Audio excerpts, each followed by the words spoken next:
The Supreme Court on Friday temporarily allowed the Biden administration press ahead with its efforts to get social media companies removed from their platforms posts that the government says are misleading. The court's decision on Friday to take case oral this term underlined importance of issue. This meant a decision would be made before end of June. The majority did not explain the reason for accepting ministration's request, as in the state of emergency decisions. But conservative justices Samuel A. Alito Jr., Clarence Thomas and Neil M. Gorsuch dissented from decision to leave the lower court decision in place, calling development deeply troubling. The lawsuit, brought against the federal government by Republican attorneys general in Louisiana, Missouri, raises important new questions about how free speech protections apply online and has implications for how government officials interact with social media companies communicate with the public on popular platforms.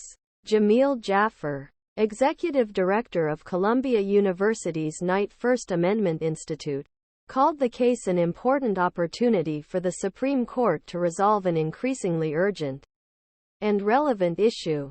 Jaffer said the justices said little about how lower courts should distinguish permissible persuasion from unconstitutional coercion. These are very important, thorny issues, and how the court resolves them will have broad implications for the digital public sphere.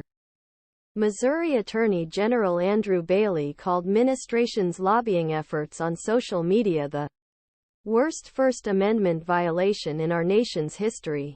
We look forward to dismantling Joe Biden's massive censorship initiative on the nation's highest court, he said in a statement.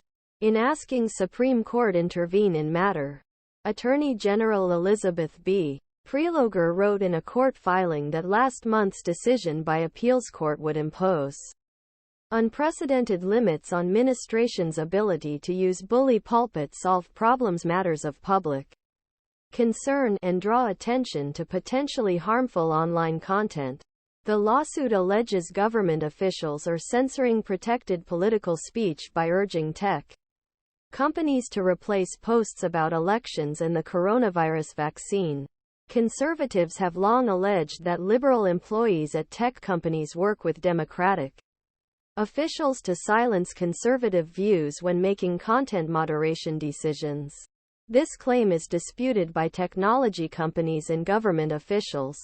Federal intervention is fundamentally transforming online discourse and rendering entire viewpoints virtually unspeakable on social media, Attorney General told High Court in a filing, urging justices to let appeals court decision go into effect.